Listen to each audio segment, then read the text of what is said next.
அனைவருக்கும் வணக்கம். TNPSC group 4 2025 பொதுத்தமிழ் இலக்கணம், கோனார் பொதுத்தமிழ் இலக்கணம். இது பாத்தீங்கன்னா ப்ரீவியஸ் கொஸ்டின் பேப்பர். கோனார் பொதுத்தமிழ் ப்ரீவியஸ் கொஸ்டின் பேப்பர் பாத்தீங்கன்னா நம்ம கலைவாணி அகாடமி ஒவ்வொரு நாளும் ஒரு கிளாஸ் எடுக்கிறோம். இலக்கணத்தை எளிமையா எடுத்து கொடுத்துறோம். இன்னைக்கு பாத்தீங்கன்னா இணை எழுத்துக்கள் பாருங்க.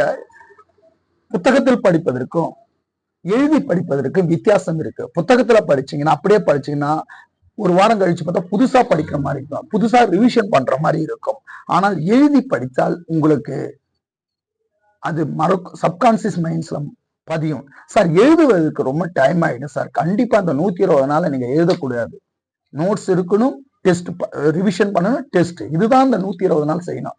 இப்ப நோட்ஸ் கலைவாணி அகாடமி இந்த மாதிரி ஒவ்வொரு இலக்கணத்துக்கும் உங்களுக்கு நோட்ஸா கொடுத்துடுறோம். ரைட்டுங்களா? நம்ம டெஸ்ட் பேட்சும் போடுறோம், பார்ப்போம். இந்த இணை எழுத்துக்கள் பாத்தீங்கன்னா இணை எழுத்துக்கள் பாருங்க. இணை எழுத்துக்கள் பாத்தீங்கன்னா உயிரெழுத்து எத்தனை? 12. அதுல குறில் 5, நெடில் 7. இதுவரையும் புரியுதா? அப்ப உயிரெழுத்து எல்லாருக்குமே தெரியும். ஆ 12 எழுத்து. அப்ப ஆவுக்கு இனமான எழுத்து அ, ஈக்கு இனமான எழுத்து இ, ஊக்கு இனமான எழுத்து உ, ஏவுக்கு இனமான எழுத்து ஏ, ஐக்கு இனமான எழுத்து ஐ. இதே மாதிரி இல்ல. அப்ப அதனால என்ன பண்ண, ஈல முடியுது. ஐக்கு இனமான எழுத்து இ, ஓவுக்கு இனமான எழுத்து ஓ, ஓ, அவுக்கு இனமான எழுத்து அவ். அந்த மாதிரி இல்ல. ஒரு எழுத்து தான் இருக்குது, அதனால ஊல முடியுது. ஊவை எடுத்துட்டோம். உயிர் எழுத்துல முடிஞ்சு போச்சா? உயிர் எழுத்துக்கள் இணை எழுத்துக்கள் இருக்க மாதிரி மெய் எழுத்துக்கள் பாருங்க.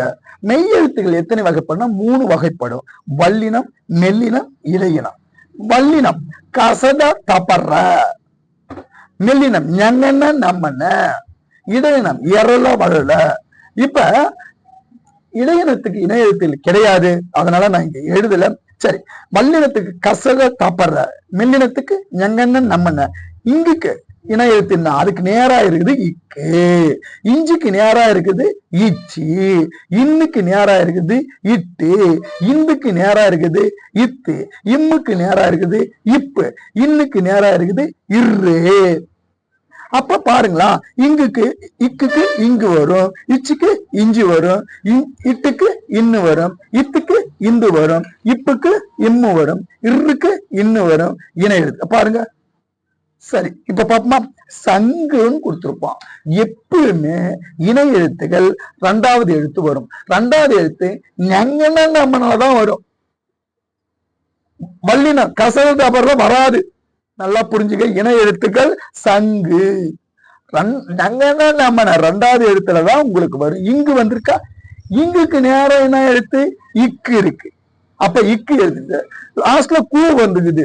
அப்ப குசுடு டூப்பூர்ல வந்தா ஊ சேர்க்கணும், உகரம் சேர்க்கணும். ஊ குசுடு டூப்பூர்ல வந்தால் ஊ சேர்த்தா இக்கு பிளஸ் ஊ கூ. அடுத்த எடுத்துக்காட்டு பார்க்கலாமா? மஞ்சள். இஞ்சி இருக்கா? இஞ்சிக்கு இனமான எழுத்துனா இச்சு. இச்சுக்கு காசாத்தாப்பால வந்தா வல்லின எழுத்துல பக்கத்துல இனமான எழுத்து பக்கத்துல ஆ சேர்க்கணும். அப்ப சா இச்சு பிளஸ் சா. இப்ப பாருங்க, பந்து. இந்துக்கு இனமான எழுத்துனா இத்து. தூ வந்தது, குசுல் தூப்பூர்ல வந்திருக்குது, அதனால ஊ சேர்த்துங்க தூ. வண்டு இன்னு. அப்ப இன்னுக்கு இனமான எழுத்துனா இட்டு, இட்டு பிளஸ் ஊ டூ. பம்பரம். அப்ப இம்மு வந்துக்குது, இம்முக்கு இனமான எழுத்து இப்பு. பா வந்துக்குது, காசா தாப்பா வந்திருக்குது, அதனால ஆ சேருங்க. இப்பு பிளஸ் தா. கன்று. இன்னும் வந்துக்குது, இன்னுக்கு இனமான எழுத்து இரு. அப்ப ரூ வந்துக்குது, குசுல் டூப்பர்ல வந்துக்குது, ஊ சேருங்க ரூ. சிங்கம். இப்ப கங்கைன்னு வந்திருக்குது, இங்குக்கு இனமான எழுத்துனா இக்கு, கை. அப்ப இக்கு பிளஸ் ஐ கை. இதே மாதிரி அலம்படையில மாதிரியே இணை எழுத்துல ஓதல் அடுத்தடுத்து வரும். தூவும், தாழி. இடையின எழுத்துக்கு எரல வளல இணை எழுத்தில் கிடையாது. ஆயுத எழுத்துக்கு இணை எழுத்துகள் கிடையாது. இது இந்த மாதிரி ஒவ்வொரு இலக்கணத்துக்கு இந்த மாதிரி கைப்பட எழுதி நோட்ஸ் நாங்க கொடுத்துடுறோம். நாங்க டெஸ்ட் பேட்ச் பாத்தீங்கன்னா Kalaivani academy test batch 60 test கொடுக்குறோம். ஒவ்வொரு டாபிக் வைஸாவும் கொடுக்குறோம். டாபிக் வைஸா டெஸ்ட் கொடுக்குறோம். அந்த 60 நாள் ஃபுல் ரிவிஷன் கொடுக்குறோம். டிஸ்கஷன் ஒவ்வொரு இன எழுத்துக்களா அதை பத்தி குரூப்ல இருக்கிறவங்க எல்லாமே டிஸ்கஷன் வைக்கிறோம். இங்க டிஸ்கஷன் வச்சா டிஸ்கஷன் கண்டிப்பா நீங்க என்னதான் படிச்சு டெஸ்ட் போட்டாலும் நீங்க டிஸ்கஷன் இல்லாம வெற்றி பெற முடியாது. டிஸ்கஷன் தான் முக்கியம், ரொம்ப ரொம்ப முக்கியம். நம்ம படிச்சது கூட மறந்துடும். அப்ப டிஸ்கஷன் பண்ணும்போது நம்ம தப்பு பண்ணும்போது அவங்க கரெக்டா ஆன்சர் சொல்லும் போது அந்த கடைசி வரையும் மறக்காது. நம்ம டிஸ்கஷன்ல ஒரு கொஸ்டின் நம்ம தப்பு விடுவோம். அந்த தப்பு விடும்போது மற்ற மாணவர்கள் சொல்லும் போது அது நம்ம தப்பு விட்டுருக்கோன்னு சொன்னா அது கடைசி வரையும் மறக்காது. அப்ப டிஸ்கஷனும் வைக்கிறோம். இந்த 60 நாள் சிலபஸை முடிச்சுட்டு ஒவ்வொரு பாடம் வரையா இன்ச்சா எப்படி எல்லாம் கொஸ்டின் கேட்கறாங்க. நீங்க பாத்தீங்கன்னா குரூப் 4 மாணவர்கள் எப்படி எக்ஸாம் அணுகுறாங்கன்னா, குரூப் 4 பெரும்பாலும் என்ன பண்ணுவாங்கன்னா படிப்பாங்க, நல்லா படிப்பாங்க, படிச்சாங்க, எழுதுவாங்க, கொஸ்டின் எக்ஸாமுக்கு போவாங்க. தெரிஞ்ச கொஸ்டின் வந்தா அங்க எழுதுவாங்க. தெரியாத கொஸ்டின் வந்தா என்ன பண்ணுவாங்க, முடிஞ்ச அளவுக்கு எலிமினேஷன் பார்ப்பாங்க. முடியலன்னா அவங்க ஏதாவது ஒரு ஆன்சர் போட்டு வந்துருவாங்க. நாங்க கலைவாணி அகாடமி அப்படி கொடுக்கல. IAS IPS மாதிரி ஒவ்வொரு ஒரு புத்தகம் பாத்தீங்கன்னா 500 பக்கம் புத்தகம்னா அது 100 பக்கமா ஷார்ட் நோட்ஸ் எடுத்துருவோம். உங்க கையில எக்ஸாமுக்கு போகும்போது 100 A4 ஷீட் தான் இருக்கணும். இப்ப எடுத்துக்காட்ட தமிழ்ல 60 பாடம் இருக்குன்னா 60 இந்த மாதிரி 60 A4 ஷீட் தான் உங்க கையில இருக்கணும். நம்ம புத்தகத்துல படிச்சுன்னா புதுசா படிக்கிற மாதிரியே இருக்கு. ஆனா உங்க கைப்பட எழுதி நீங்க இதை பார்க்கும்போது அப்படியே சப்கான்சியஸ் மைண்ட்ஸ்ல முழுஞ்சிடும். அப்ப வேகமா ஒரு ரிவிஷனும் பண்ணிடுவீங்க.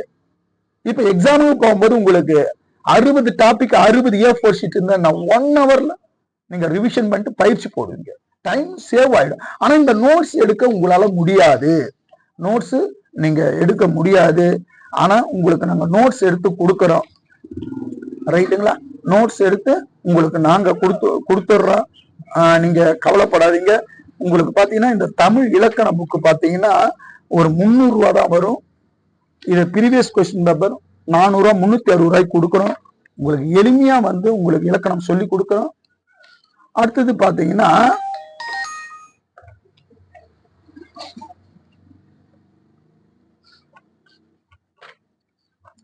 இப்ப இணை எழுத்துக்கள் உங்களுக்கு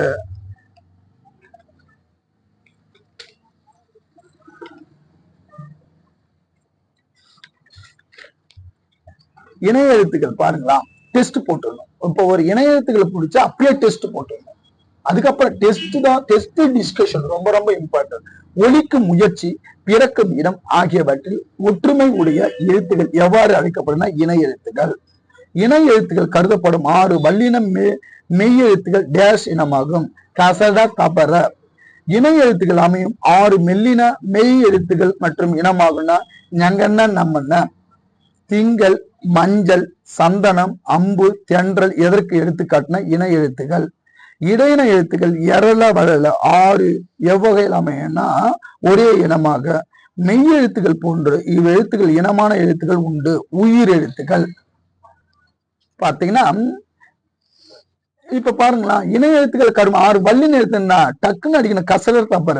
இணை எழுத்துக்கள் அமையும் 6 மெல்லினா ஞங்கன நம்மன எல்லாம் தெரிஞ்சது. திங்கள், மஞ்சள், மண்டபம் 2வது எழுத்து பாருங்களா, எல்லாமே இணை எழுத்துக்கள் வந்தது. கா வந்து இது இங்குக்கு இணை எழுத்து என்ன இக்கு, இக்கு பிளஸ் கா, காசா தாபரில் வந்தா ஆ போடணும், அப்ப கா வந்துக்குது, ரைட்டு. இது அடுத்தது பாத்தீங்கன்னா உயிர் எழுத்துக்கள் குறிலுக்கும் நெடிலுக்கும் குறிலும் எவ்வாறு அமையினா இணை எழுத்துக்கள். குறில் எழுத்துக்கள் இல்லாத உயிர் எழுத்துக்கு ஐக்கு அமையும் இணை எழுத்துனா இ. அவு எழுத்துக்கு அமையும் இனமான எழுத்து உ. சொல்லில் உயிர் எழுத்துக்கள் சேர்ந்து வருவது பிழை. ஆயுத எழுத்துக்கள் இனமான எழுத்துக்கள் இல்லை. அளபடையில் மற்றும் நெடிலை தொடர்ந்து அதன் இனமான குறில் எழுத்து சேர்ந்து வரும். அதற்கு எடுத்துக்காட்டு ஓதல், தூம், தாழி, தாழி. அது தூவும் எவ்வாறு குறில் நெடில் என்று அமைனா தூவும். தூ இத்து பிளஸ் ஊ கூட்டல் ஊ. இந்த மாதிரி ஒவ்வொரு பாடத்துக்கும் உங்களுக்கு கொஸ்டின்ஸ் கொடுத்துட்றோம். இதுல டெஸ்ட் பேட்ச் பாத்தீங்கன்னா தமிழ், மேக்ஸ், அடுத்தது GS 3மே டெஸ்ட் பேட்சுக்கு 300 rupees தான். 3க்கு நோட்ஸ் கொடுத்துறோம், ஸ்டடி மெட்டீரியல் கொடுத்துறோம். ஏதாவது டீட்டெயில்னா ஃபோன் பண்ணுங்க. நன்றி, வணக்கம்.